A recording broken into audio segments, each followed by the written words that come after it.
Hey guys, how you doing? It's Casey Mitchell here, and hey, I want to go over a couple of things today. Now, I know this video is probably going to spark like 3 or 4 other videos that I want to do to help people kind of understand a little bit more of the science side of what's going on in your weight loss journey. Okay, um, really, the math does the work. And when you're doing the things that you're doing on the program, then you're just going to see the results happen. And a lot of times they happen for some people by accident. They're not exactly sure why they're happening. And I like to make sure that people understand why, because there is a science behind it. There is some practical knowledge here that can help people, especially when people start to have issues of stalling or weight gain when they should be seeing weight loss. And there's some really simple reasons why this is happening. Okay, so I work with a lot of people, and what I see, whether integrated presidential directors, all the way down to brand new coaches to first time clients, it's all the same mistakes over and over again. Okay, so let's just talk real quickly about what we know about 5-in-1. If you're doing 5-in-1, a perfect clean 5-in-1 is about 1,000 calories. It's about 1,050 to be exact. Okay. That oftentimes is without condiments and without any of the snacks. If you get into the condiments and snacks, you might be creeping around 1,100 to 1,200 calories. Okay? What we know about the macros on a 5-in-1 is it's under 85 grams of carbs. 85 grams of carbs. It's about 100 grams of protein. And it's 35 grams of fat. All right? That's your sweet spot right there. And what that's going to do is that's going to give you a nice, steady burn throughout the day. You've got all your vitamins and minerals. You get 25% of your vitamins and minerals from your 5 fueling. So by the time you're done at the end of the day, you've got all of your vitamins and minerals according to the RDA. You get those every 2.5 to 3 hours. So you get them almost like a drip, right? So you get them as the body can absorb them when they're needed. So you don't have a lot of the vitamin and mineral deficiency type of cravings that people might have when their body's just missing key components that it needs in order to function properly. So you have that. But here's what I'm seeing across the board. All right. So if you're not weighing and measuring, or you're choosing some of the foods that are less ideal, okay, now let's preface this way. If you're seeing progress and you're happy, then that is awesome. The level of detail is only dictated by your level of dissatisfaction. So if you're not happy with your progress, you might need to dive in. But there's some very individual things that are happening in here for people that makes it different. So for example, if you're a couple and you're a 5'4" female or shorter, and you're a 6 foot tall male or taller, then yes, you're going to be doing the same program. Okay? If you got stored body fat, you're totally fine. I can get into that on another video. We'll get into those details. The difference is going to be the calorie deficit that you're in, okay? Now, what I've outlined here is we'll take the female, for example, and her total energy expenditure might be 1,500 calories. She's on 1,050. That's a 450 calorie deficit. She's going to drop at about 0.9 pounds a week, so 1 pound a week. So in 6 months, she's going to have dropped 22 pounds, roughly 21.6 pounds, okay? For our male who has a TEE, and this could be a female who has a TEE, depending on their activity level and that kind of thing, 2,500 calories, and they're doing the same 1,050. That is a significant calorie deficit, much greater than obviously the one below, and that's going to be losing body fat at about 2.9 pounds a week. So in 6 months, they're going to lose about 70 pounds. Or in that 20-pound goal, they're going to lose that in about 60 days. Okay?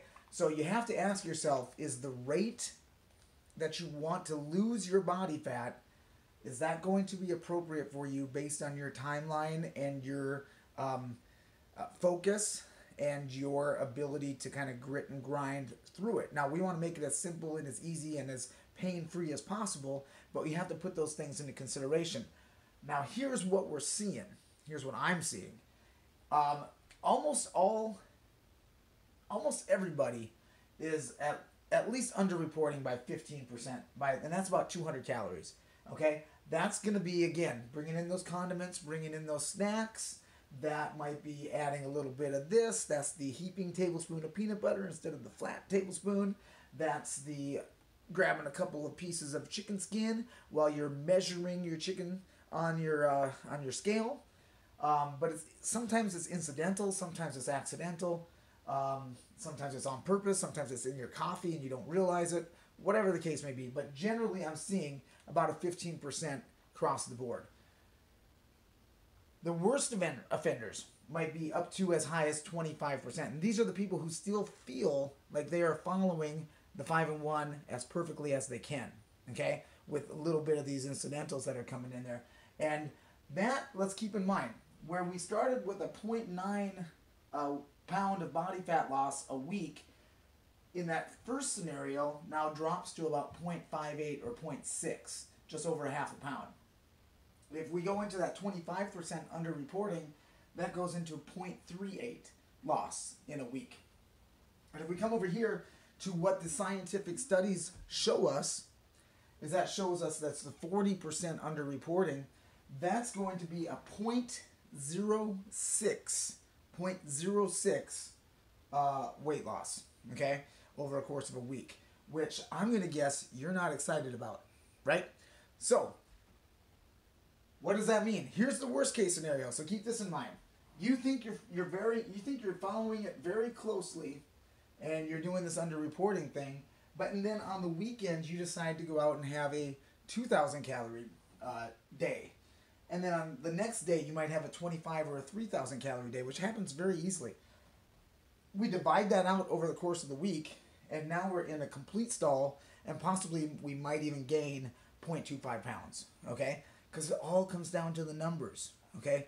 Then we're frustrated because we felt like we were sacrificing some of our favorite food items, or not having desserts, or not doing whatever else, and we're really paying attention, but we're not really following the plan, and the expectations are high, but we're under-delivering in a major way, okay? So, to top it off, these underreporting numbers typically come from carbohydrates. So now, if we know that under 85 with our fiber and our impact carb puts us into fat burn, then what's going to happen with that is we're going to be in and out of fat burn kind of all day long. These are the gray areas that now our lean body mass is not as protected as it could be if we were in full fat burn, which is going to support lean tissue. We are going to probably have some cravings. We're going to have some hunger. We're going to have some foggy brain, definitely some lethargic feelings, maybe some crankiness, crabbiness, that kind of thing, which puts us in a vulnerable position for our next meal. If we haven't planned and prepared ahead of time, what that might mean is a quick turn to McDonald's or the convenience store or whatever, because you have the type of hunger that is, I want to eat my arm, okay? When we maintain a good solid fat burn across the board, that hunger doesn't exist in the same way, okay? So that's one of the benefits and goals of the reasons why you would want to regulate and track those macros that way, okay? And now here's the ironic thing is you don't have to track those macros perfectly if you are following the Optavia 5-in-1 guide perfectly. Okay, if you just follow that to a T, you will hit these numbers and you'll be completely fine. The challenge is that if you have to literally weigh and measure everything that you're bringing in to ensure that you're at these numbers, you may want to do that for the first couple of days. I think you'll be surprised. Because like I said, I'm talking about everybody on every level, okay? What we do know about the people who are the ones that generally have the best before and after pictures in the least amount of time is they literally took it serious and they followed the program as is to a T, okay? Now, let's talk about the people who see great results and they don't follow it through to a T. And these are the people that I'm getting a little bit concerned with, and I'll tell you why. So up here, we have this guy. And his TEE is 2,500. But he's underreporting by 40%, okay, on the 5-in-1, which puts him at 1,470. 1,470 is still a pretty significant calorie deficit. So he's dropping weight. The example that I put here is, let's just assume it's 25%. And he's in a 13 calorie deficit. he's still losing 2.3 pounds a week.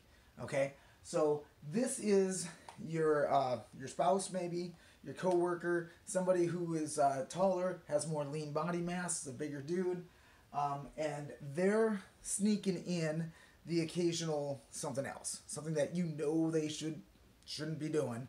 It's not completely on plan, but they're still seeing results. Okay, they can't possibly appreciate what somebody who's shorter with a lower metabolism and total energy expenditure and basal metabolic rate has to deal with. They don't understand that.